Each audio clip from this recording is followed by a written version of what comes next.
Today, we are going to rebuild corridorcrew Lightsaber.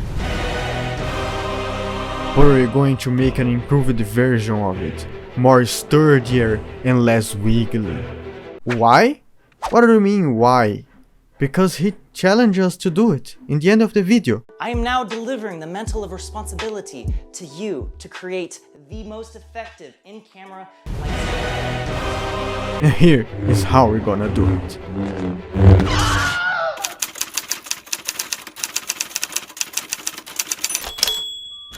First, we need to understand what was causing the wiggling. I come up with two causes of it. First one, the wooden dolls. Not only I think they were too heavy for the drill to handle it, but they were a little bit wiggly by themselves.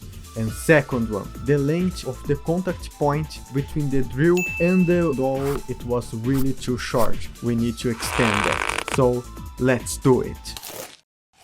As a replacement for the dowels. Ted, I got your voucher. Out! Well, I don't even know who that guy is. I will use this. Oh shit.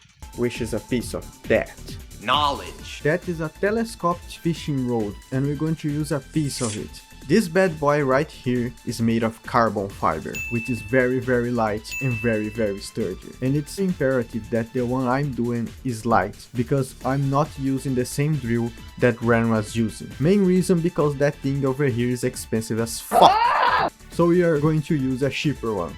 Yeah, boy. It's not really a drill, it's more like a nail polisher. The rotation speeds are not very different, so I don't think it will be an issue. So let's go. Wait a minute! Who are you? Oh, I haven't introduced myself, have I? Hello, my name is Brian. Hello there. And I'm a Brazilian video editor, beginner VFX artist, and apparently now a YouTube content creator. And I will be here creating content for your delightment. But that raises the question, who are you and how did you get in here? You picked the wrong house, fool!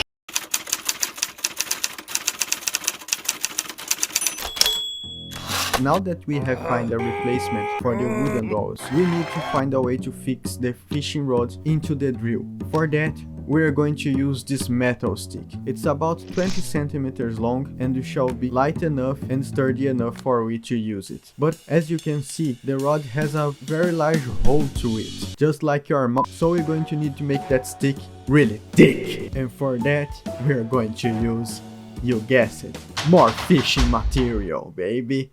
Yeah! I'm going to be using these floaters right here. We can use bottle caps as well, the wooden ones that we use in wine. Cork. Wherever you're going to use, have in mind that it's going to need a little bit of reshaping. Happily, our nail polisher comes with some type of sandpaper on it. But if you're going to do it, remember, the fishing rod has a slightly conic shape, so the floaters more on the front will need to be thinner than the ones on the back.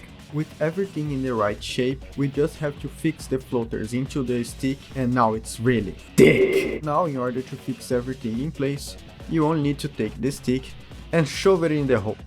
That's enough internet for me today. I am going to wash myself with holy water to get rid of all the stupidity I saw today.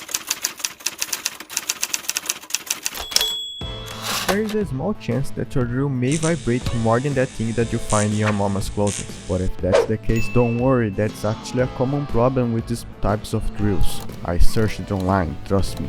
There is actually a quick fix to that. You just have to open the thing up and see if it's really fixed and hold on into the place. If not, the engine will shake by itself and it will shake the entire case, making the entire thing vibrate. I was actually surprised by the quality of this one. It was actually very sustainable and very closely in place. We're going to reinforce it anyway. But now, look at this. This is a piece of the highest end technology. That's why we are going to need the toppest tier equipment.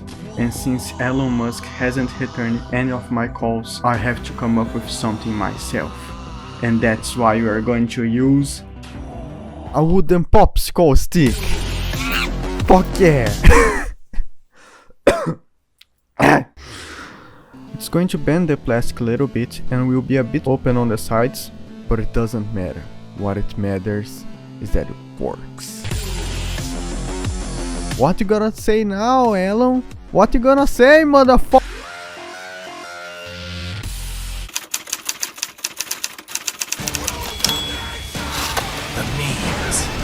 Next, I started to do the external part of the blade. I cut the measuring tape and start molding it around the rod. I was aiming for the second format the corridorcrew used. That's because it seemed to have worked a lot better. Until I rewatched the entire thing and see that in the end, they used the first format. What the fuck?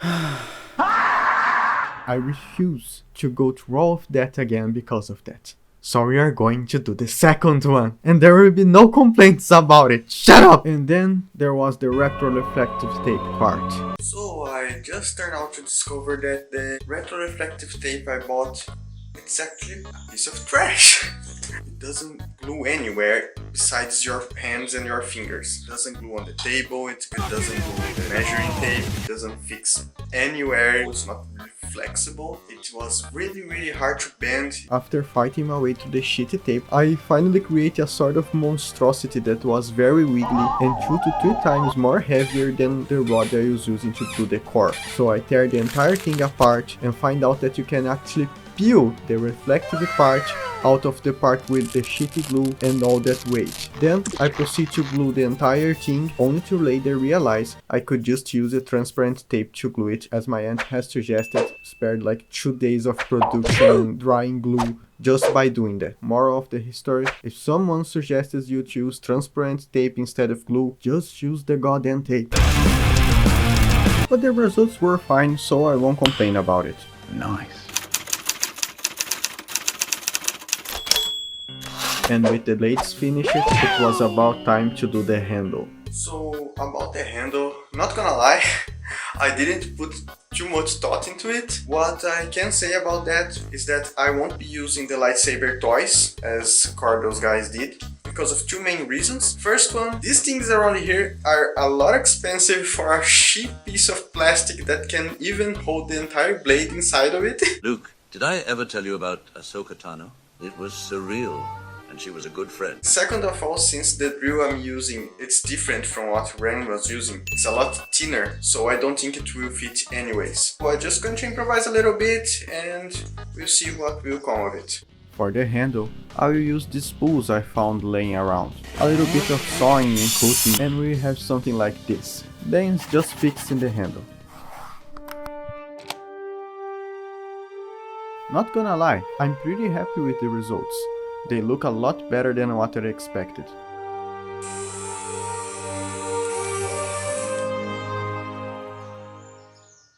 With everything ready, all we gotta do is set a light and start filming, right? Right? Let's just say that it took an unspeakable amount of tries before I can make this work.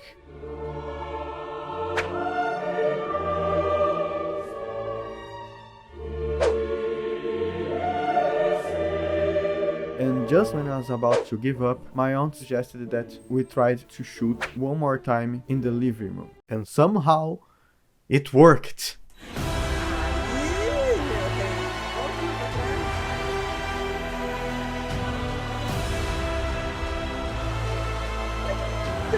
Ah, brother, vou tomar no teu cu. Tanto trabalho lá fora. After that, I got optimistic and decided I was going to learn how light works. So I went on the internet and started to study all the physics of light. Ladies, now Iberi's video about giving light erectile dysfunction. And after all of that, I realized I haven't understood a single thing, and I go back to the trial and error process once again.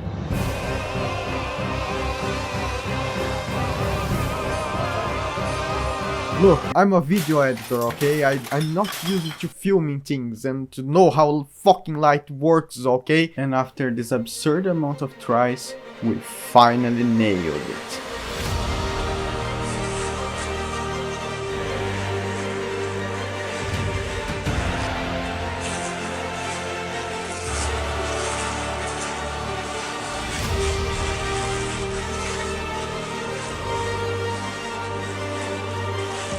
Fica bem melhor aí.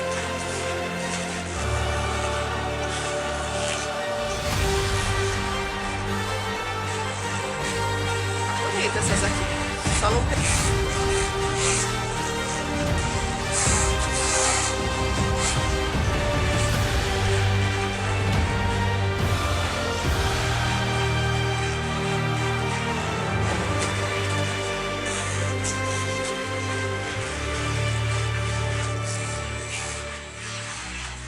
Yeah, so after all that struggle, I think we can say the mission was finally accomplished. We managed to remove pretty much all the wiggle and make it sturdy enough so that you can spin and go crazy and do all this real cool and funky stuff. If you want to really go optimal with this one, a nice thing to do is to put a protective case. Just like Mark did, fix it here at the handle so that it doesn't force the drill at all and covers all the spinning parts, because this thing is not made for hitting things.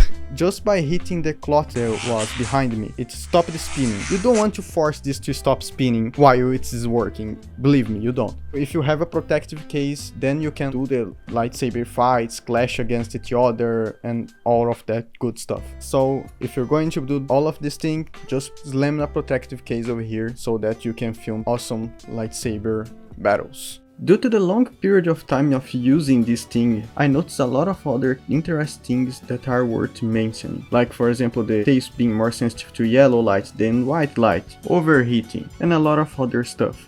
But for the sake of time, I'm going to make a separate video about it that I'm going to leave at the end of this video and in the description. Great shout out to corridorcrew for inspiring me doing this video. I normally stay behind the screen, I don't go out there and do practical effects, so it was a very different experience. A great shout out to my family, because without them this video won't be possible at all. The camera I borrowed from my aunt, fishing rods and fishing materials were all provided by my grandfather. My aunt helped me film stuff. Fechada a cara.